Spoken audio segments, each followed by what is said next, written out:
Everyone to the February 10th meeting of the Delaware County Board of Commissioners. If everyone would please join me in the pledge. I pledge allegiance to the flag of the United States of America and to the republic for which it stands, one nation, under God, indivisible, with liberty and justice for all. I'm Barb Lewis, President, and to my right is our Vice President, Jeff Benton. To my left, fellow Commissioner Gary Merrill, our Administrator, Tracy Davies, and our Deputy Administrator, Don Houston, and our clerks, Sarah DeNovo and Jennifer Walraven. We can begin. Resolution number 22-84, in the matter of approving the electronic record of proceedings from regular meeting held February 7th, 2022. So moved. Second. Discussion, vote. Vote on motion 22-84. Mrs. Lewis? Aye. Mr. Merrill? Aye. Mr. Benton? Aye. We have no public comment this morning.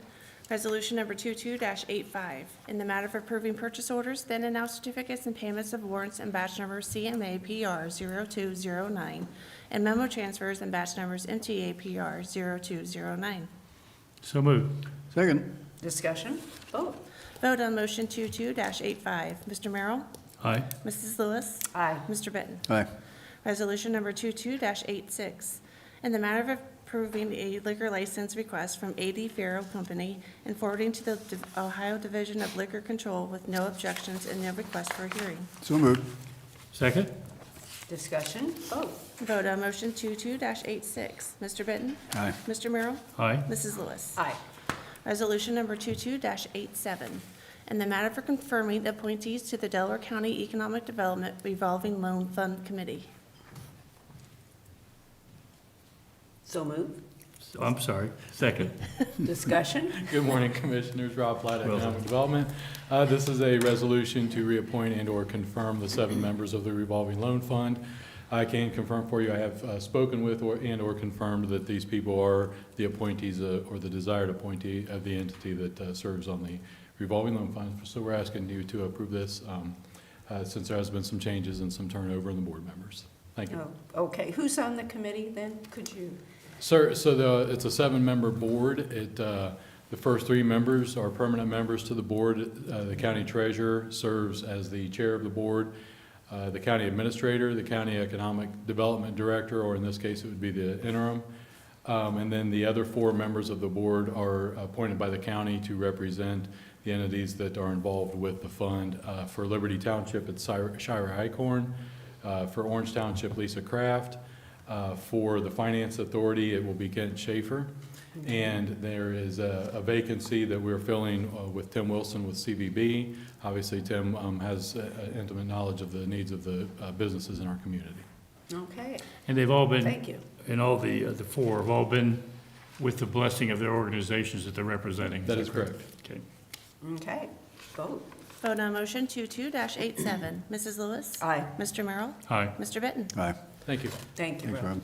Resolution number 22-88, in the matter of approving the Child Placement Services Contract, First Amendment and Second Amendment, between the Delaware County Board of Commissioners, the Delaware County Department of Job and Family Services, and Child Placement Providers Foundation of Love for Youth, LLC.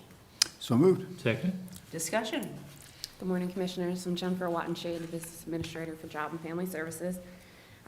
This contract and amendment is for placement care for a youth that we have. okay, thank you. Any questions? Vote, please. Vote on motion 22-88. Mrs. Lewis? Aye. Mr. Benton? Aye. Mr. Merrill? Aye. Thank you. Resolution number 22-89, in the matter of approving the Fourth Amendment to the contract for services between the Delaware County Board of Commissioners, the Delaware County Sheriff, and Lexipol LLC for consulting services and software regarding office policies. So moved. Second. Discussion, Dean Stelzer, Delaware County Sheriff's Department. This is an annual renewal of the policy manuals that the Sheriff's Department maintains. We've completely transitioned to Lexipol. $35,000 is quite a bit to have somebody just maintain our policies, but they're constantly reviewed, updated, and a big part of the service is that they send out monthly just Q&As and testing. All the employees in the department have to go in and reread any change that's occurred in any policy, and then they have different scenarios where they try to see, kind of like testing of your knowledge of the policies. So it's a good proactive way to not just put policies in place, but also to make sure they're clear and constantly reviewed. So, Is this any a questions? change, Dean, from prior years in terms of the dollars? Prior years had larger amounts because there was implementation cost. So we pretty much got it implemented fully. They had a previous vendor that they used, and so there was a transition. But moving forward, it'll probably be close to this number on an annual basis. It's very important to have update policies and make sure everybody reviews and knows It is, them. and including me. I just had, each month it takes about 10, 15 minutes. You got to go through and reread, and you have to acknowledge, and so it tracks that too and make sure that we know that they're being reviewed. So. Any other questions, comments? Vote, please. Vote on motion 22-89. Mr. Benton? Aye. Mrs. Lewis? Aye. Mr. Merrill? Aye. Thank you, Dean. Resolution number 22-90, in the matter of approving a supplemental appropriation for the litter grant. So moved. Second. Discussion. Good morning, Commissioners. Dawn You Hall. can- It's okay, take your Yeah. mask off, yeah. We can hear you better. you better. Thank Dawn you. Hall, the Delaware Public Health District Director of Finance and Operation. The supplemental appropriation request is to send back unspent grant funds. Can I answer any questions related to that? Okay, questions? Nope. Let's vote, please. Vote on motion 22-90. Mr. Merrill? Aye. Mr. Benton? Aye. Mrs. Lewis? Aye. Resolution number 22-91, in the matter of approving a transfer of funds. So moved. Second. Discussion. Good morning, Commissioners. Karen First, Fiscal Manager. This transfers funds is to the Capital Improvement Reserve Fund for the fourth quarter casino revenue, and is going to help offset the cost of the Bixby campus. Okay, questions, comments? Vote, please. Vote on motion 22-91. Mrs. Lewis? Aye. Mr. Merrill? Aye. Mr. Benton? Aye. That brings us to administrative reports. Good morning, nothing to report today, thank you. I have nothing either. Okay. Commissioner Benton? All right, I'll go. I got a few things. Yesterday, or maybe it was Tuesday, at the State House, the House approved the remote meeting bill with emergency clause, allowing for public bodies to do remote meetings through the end of June of this year. Now, it's got an emergency clause, so as soon as the governor signs it, assuming he does, then it would go into effect.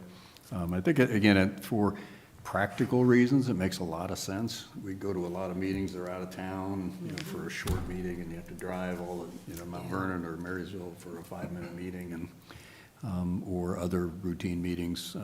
So I think it got broad support. I think there was one senator that voted against it and 3 House reps that voted against it. Who voted against it, do you know? I don't know. Okay, I don't know who that was. okay. I was trying to guess. Yeah, but again, broad support. So again, it's only through June. Hopefully they'll revisit it and maybe come up with some hybrid model that allows certain situations to do remote voting. Let's see, Intel, we've all been focused on that over the last few weeks. The Ohio Department of Development is going to set up regional meetings with local governments and to just talk about, how that will go forward, the impact, make sure that we plan properly. I think that'll be very important that we participate in that, since it's going to be a huge impact to Delaware County. Let's see, SEBCO had our board meeting last Friday. The RX-90 rollout issues was discussed at some length. There's going to be more research going into that, but it's important to note that the big corporations that are not included in this new plan, the Myers, the Walgreens, trying to think who else. CBS? No, CVS is part of it. Giant Eagle. Giant Eagle, yeah. there's another Oh, one. okay. They did have the chance to bid on this and did not decide to bid, or did not decide to join the new program. So now what they're going to research is whether the smaller local pharmacies also had an opportunity, and we just don't know at this point. They're going to research that, and we'll have an updated report at our March SEBCO board meeting. And then also Delta Dental is taking over VSP. I don't know if you had heard that, Dawn? No. Yeah, that was, I don't know what that means exactly, you know, Delta Dental getting into the vision plan That's management. interesting. So, That, anyway, that was discussed at the meeting. Got a land bank meeting next Thursday. We're going to work on that. The agenda, Sunny V being one big topic. The other big topic is the demo grants. Demo grants are moving forward. We're going to get a number of demo grants, demolition grants, for the February 17th meeting that will need to be submitted to the state by February 28th. They're spread around the county, so it's good to see that, you know, some problem properties can be addressed through this grant program. We had the JEDI meeting on Friday, the CCAO JEDI meeting, and House Bill 436 was discussed at some length, and that is the bill that clarifies the sales tax exemption waiver powers of the Finance Authority, because depending on the tax positions of some of the recipients of these waivers, they got more aggressive and took more property as waiver eligible or less. And so they're trying to clarify exactly what property is eligible for sales tax waivers through the Finance Authority. It's not going to be voted on anytime soon, but hopefully it'll continue to move forward. And the sales tax waiver is very important for our Finance Authority, and so the clarification is a needed thing. Got the MORPC panel this afternoon, well, I guess, yeah, this afternoon, starts at noon or a little after. Kenny McDonald is speaking. I'm a panelist, but I'm basically asking a question, so I'm not going to be doing a whole lot. And the MORPC Executive Committee we had last week, and the main topic of discussion was the Ohio Department of Development and Intel working with local governments. So that's all I got. all right, Commissioner Miller. Just a couple things. Also at the land bank, we're going to talk about the possibility of a retreat. Dave Efflin and I are working on that, so we'll submit a recommendation, and with the support of the fellow members, we will move forward, and we'll determine that next week. Of course, we have our meeting tomorrow, as you had SEPCO last week, and 911, we had a board meeting earlier this week, and there's one issue that I'm not going to go into details that we're working on to get some clarity on, and we'll know more about that at our next meeting, but I'm going to leave it alone until we have our next meeting. And with that, I don't have anything else. Well, I had an emergency management meeting, our monthly, no, quarterly. Right after us. Yeah, exactly. And our deputy administrator for EMA, Sandy Mackey, will be moving to the state to take a position in communications with Ohio EMA. She's leaving. She's leaving, Delaware right, County.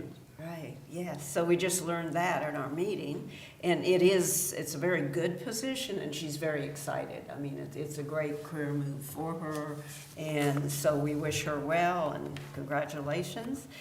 And I'm going to Leadership Delaware today. I'm on a panel there, and which is always fun with some other, with some trustees and Prosecutor Schiffel. So they will ask us various questions, and so.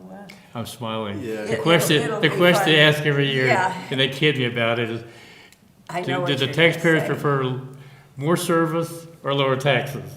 And I don't answer the question. I give my own answer to that question, and then I get kind of, we go back and forth a little bit. So I have no clue how you two answer it, but, Should be. Well, I think. but it's a great, low it's a great taxes. organization. It's a And good Yeah. organization. They ask good questions and get the crowd Yes. engaged. It's fun. Yeah, it is fun. And we do have need for executive session. We do. Resolution number 22-92, in the matter of adjourning into executive session for consideration of appointment of a public employee or public official for collective bargaining. So Second. Discussion vote. Vote on motion 22-92. Mrs. Lewis? Aye. Mr. Merrill? aye. Mr. Benton? Aye. We are now recessed into executive session.